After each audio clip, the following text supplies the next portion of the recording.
Welcome to another episode of Well, It Depends, where we talk about challenging or complex questions in the world of, I guess, building software, building products in better ways. Some say agile ways, but we generally start with a question, and this week the question is one of my own. But before I jump into the question, Pavel, I should hand over to you to introduce yourself too. Right. My name is Pavel, and that will do for the introduction. My name is Paddy, if I didn't say it already. I'm eager to jump into the conversation. Let's do it. Okay. So the question, which I will phrase for comic effect, is why always tools? Why always tools? Why, as a Scrum Master, or even when I was a tech lead and back in my developer days, why do we always end up talking about tools? It's more of a, I guess, recent fascination for me as an Agile coach. When you start trying to do the noble thing, we're pointed in a certain direction by a certain document that says, hey, you should really talk about people and how they interact instead of, processes and tools. And I think that's true. But somehow we always get pulled or pushed, or whatever verb you want to choose, towards the tools. And it's very hard to talk about remote working, especially these days. Yeah. And how people work together without talking about tools. So why always tools? Why always tools, Pavel? Isn't it fun that we started the recording 20 minutes late because of the tools? So we couldn't connect, we couldn't get Riverside to work, we couldn't. So I thought we were a technology organization. Why does this take so long? Right? So I think it's always tools, because that's how we do work. Most of the time the work is not about you are in Ireland, I'm in Copenhagen, and there needs to be a lot of tooling involved to get us to have this conversation. It's the quote that I love: you can't do much carpentry with your bare hands, and you can't do much thinking with your bare brain. And you can't do much conversation over different islands without some form of a tool. So I know what the Agile manifesto says, and that's something very interesting, because I somewhere agree with the sentiment that if you need to, choose, maybe you should lean towards that it's all about people and their interactions, and at the same time, I think what people very often forget that in the manifesto it's something over something, which doesn't mean that tools are not important, because they are enormously important, I think. And our late start of the episode just proves that. But I guess my question is probably a little bit flippant, but to kind of take it to a more, I suppose, professional place, what I tend to notice is that the tools are, well, I don't want to say overlooked, but perhaps not given the same attention as something like a product. And if you begin to think a little bit like some of our, influential people in the product space would like us to, if you think a little bit like everything is a product and you start putting a product lens on things, then the platform or the tools that you use to help work move, becomes, well, you look at it in a different way. And I guess I'm bringing that lens to a kind of a role I'm in at the moment. But Mick Kirsten talks about it also in the, from project to product book. He has a layer to a value stream, which is how the tools that help work flow connect to each other and how they can be mapped. And very quickly, when you start bringing that kind of lens, either as a product or almost like an architectural kind of lens to tooling, you can start to see that it's very fundamental to how things happen. And small changes in the tooling product or the tooling architecture can have a very big impact in how people begin interacting or Yeah, vice versa, yeah, you know. yeah, exactly. It's like one of those chicken and eggs problems, Yeah, which is obviously the wrong way to state it because obviously the egg was first. We know that from that's other that simple. sources, but for the tools and people interactions, it's like uh, again, I understand the sentiment that many organizations bring tools and processes to be a bit more structured, and that makes them a bit more bureaucratic, and that makes them more rigid, more slower, and it's less creative. You become less creative, you become less innovative, and I guess that's a lot of assumptions. What you can become if you overdo the tools part, but at the same time, like you said, it in some context, I think it's a must, and it's getting those things right. It's what moves us forward. Again, I know there's a lot of people in the agile space who say that you should stick to post-it notes, and people should do stuff on the wall, and you don't need anything else than that. Uh, and I wish you good luck if you want to do post-it notes on a wall in a setup where your company covers a few continents, and the team I was working in, had someone from various places in Europe, and we all had to collaborate and have catch-up calls and stuff like that. So yeah, again, Yeah, tools and to are bring, super important. I agree, and to bring, I suppose, a controversial perspective to this, I guess my view on this has evolved over time. That I would have in the beginning in a team in a relatively small organization, I would have pushed for more autonomy and said from my team's perspective, this works better for us. Therefore, I would really like for us to be given permission or for us to be forgiven. I'm not even asking for permission at this stage, for us to be forgiven for using this tool because it suits us. Yeah, But the longer I work in I guess different organizations, the more I realize that to be a kind of a corporate citizen, to be a team that interacts with other teams, or to be in a role that interacts with many teams, like I guess a business analyst or a product person or an agile person, you're going to different teams, and it's very challenging to have to adapt to every single team you speak to. yeah, It's much more straightforward if there's at least some alignment around the tools we use. And that means, from a team perspective, sacrificing some autonomy, right? It means giving up the choice of which communication tool we use. Is it Teams? Is it Slack, right? Because the organization decrees it's one or the other. yeah. And it sounds strange to hear these words coming out of my own mouth because I would have pushed for full autonomy in the past. But more and more, I believe it kind of doesn't matter which tool we use, that we kind of just need a bit of a collective decree or maybe a top-down decision to say, forget it, guys, like stop fighting over this. It's this, Yeah. you know. Yeah, Uh, and it resonates well with me because in the past I had this conversation of I wrote someone on Slack and then wrote again, and then after a day went to the guy and asked, "What is it about that he's not answering?"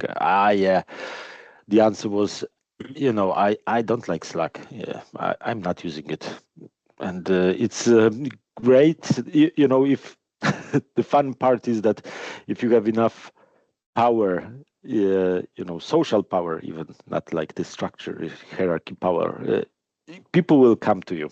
They will Yeah. have to find a way to communicate with you. Then you can say, I don't like Slack, I don't like mail. I like when people come to talk to me. And if you can always find out a way to talk to me. If you don't work in Copenhagen, communicate with someone who works here, and he will come, and we will talk. But like you said, in some situations it's just too much, and it's great to have this alignment of what is it that we're using. And another thing is interesting that if you ask every team to figure out their ways of working, you are pushing a lot of decisions onto them, decisions that they need to make, things that they might not get right, they might have to experiment a lot with, and you don't need to push all those decisions into people. That's another angle to look at it. Some things can just work in, we have it figured out. You don't need to write every tool from scratch for yourself. Right. And I think, a couple of things come to mind as you're talking there. I think one is Dan Pink had a great way of describing the attitude you should have to kind of financial rewards in work, which is, obviously they're important, but it's very important to get them off the table as early as possible so you can focus on, the more important things, which are about, what are we connecting to when we work together. The financial rewards have to be right, but you know what? It's best to just get them off the table as quickly as possible, get them sorted early, and then move on to talk about the important stuff. And I think the Agile Manifesto kind of prompts you to think that way too, right? So processes and tools, like we're saying, they're important, but like do your best to get them out of the way as early as you can, and then focus on the more important stuff. And I think what you said reminded me of, well, I'm gonna invoke one of the frameworks that I've worked with, and it's that some decisions are centralized, right? And this is just, I mean, if you've worked in an organization, right, you don't have full autonomy, right? Nobody has complete autonomy to decide whatever they want to do, because you have a boss, and your boss has a boss, and there's a CEO running the company, and there's a C-suite of people making decisions that you have no input into, and this is a reality, right? So the team does not have full autonomy. But I think when it comes to centralized decisions that impact the team's autonomy, there is a balance, and something like a decision about which tool we use to manage work, while it can be a pain for teams to have it imposed, right? The team might say, oh, I really prefer X over Y, and the fact that we have to use Y is a pain. But, you kind of just go with the flow, because the organization needs to use that so that everybody can see what's going on, right? So we have to get that off the table quickly to move on to more important stuff. That would be my take on it. How does that sit with you? How does that sound? I'm conscious that I might be sounding a bit like an authoritarian. No, I think it resonates very well with me. Over the time years ago, when I first read the manifesto, and I thought, yeah, people and interaction, that makes a lot of sense. Tools are bad, processes are bad. And I guess over the years, I came to figure out that, you need some type of processes as you grow. And you need to align on some things. I think that's it for me for now in this subject, in the sense that I'm super curious to hear what other people think. If someone watches this video, it would be amazing, because I'm still like struggling a bit, in a sense that I still see that if you need to choose, go for people and interactions, in a sense that how can tools and processes support that, not the other way around. But I'm very interested in how people are thinking about this subject. Yeah, same. And I think the kind of perspective that I'm bringing to this is like, if financial rewards are important to you right now, to bring back the Daniel Pink perspective, right? If you're feeling like the financial rewards in your role are wrong or unfair, you're not really going to be very focused on discussing things like purpose and intrinsic motivation, right? Because you're not feeling fairly rewarded for the work you're doing. So Yeah. I think these are examples of things that we need to get right so that we can focus on the more important things. And I think tooling can be overlooked. And certainly in my own experience, the people who own and evolve the tooling infrastructure tend to be people like Scrum Masters or Agile coaches, because they see a gap and they say, "Oh, nobody in the team is looking after this, but it's an impediment, right? So I'll maybe take it on behalf of the team." And then you end up being, like, as we know, a kind of a archetype of a Scrum Master is the Jira administrator, right? Like the expert in automations in Jira, workflows in Jira, looking after work items on behalf of the team, and I think that's not just a Scrum Master thing. I think it happens in other areas of businesses too. There are people who end up owning customized tools or tools on behalf of teams all over organizations, and it's kind of side of desk. It's kind of additional to their existing role, or something they just take on.